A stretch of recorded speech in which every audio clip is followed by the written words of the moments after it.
Most college students can say that they've had nights where they haven't gotten enough sleep. However, the problem is much more widespread than many people think. According to CBS News, only 11% of college students have healthy sleeping habits, and up to 75% have some form of sleep abnormality. A combination of late-night studying, loud dorms, and early classes have created a culture of sleep deprivation in colleges across the country.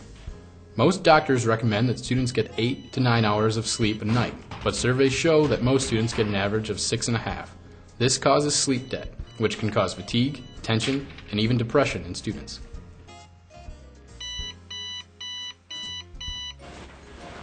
How well do I sleep in the dorms? It varies from night to night. I'm usually a pretty sound sleeper, so I usually get a nice deep sleep every night. Well, when it comes to sleeping in the dorms, it can be pretty loud sometimes, and once in a while you sleep well, and sometimes you don't. It all depends on the night. In the dorms, I don't get as much sleep as I want to. I have 8 o'clock almost every day of the week, and everyone on my floor is out partying, usually Wednesday through Saturday, so they keep me up and they're loud. My wall mates are always playing poker, so that's annoying, and I tell them to be quiet, but they usually don't listen to me. So I usually get about 6 to 7 hours of sleep every night. I get about 7 to 8 hours on average a night. On average, right now, probably only 6. Depends on, homework and, again, like I said, the noise.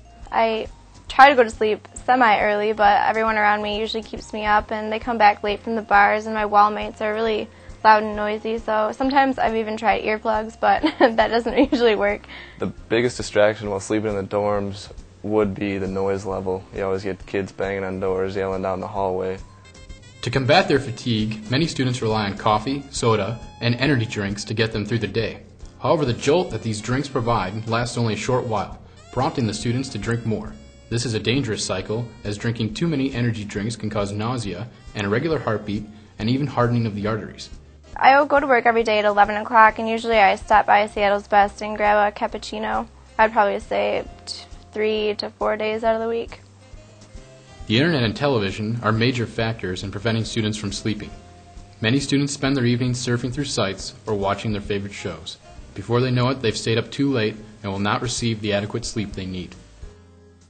Fatigue can make it hard for students to stay awake in class, making it difficult for them to learn.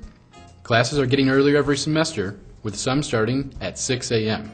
This would force students to be asleep by 9 to receive a full night's rest. Sleeping in class is one of the biggest threats to the grades of freshmen, and it could easily be avoided if students were to improve their sleeping habits. Lack of sleep during the daytime. My morning classes are always tough. I usually sleep through them. But after I have my afternoon nap, my afternoon classes are a breeze, and I don't have problems staying awake. I wouldn't say in the morning it's so much of a problem, but if I don't get enough sleep, usually around mid-afternoon, sometimes my math class at 2 is hard to stay awake at. Sleep deprivation can also make driving incredibly dangerous, especially on crowded college campuses with thousands of pedestrians. In 2006, there were over 1,300 fatal crashes nationwide that were caused by drowsiness. Studies have shown that driving while fatigued can be just as dangerous as driving under the influence. Both scenarios result in slower reaction times and impaired vision.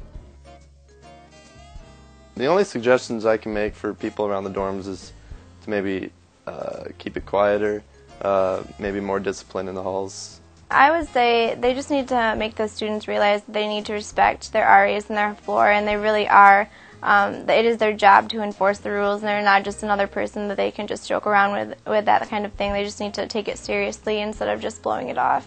I would suggest that they have a little more discipline. The RAs kind of don't really do much. Kids come stumbling in at 2 a.m. in the morning, they're usually sleeping, so maybe get on the RAs a little bit more.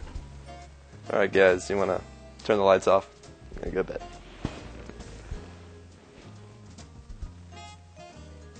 For more information, contact the Ferris State Counseling Center at 231-591-5968.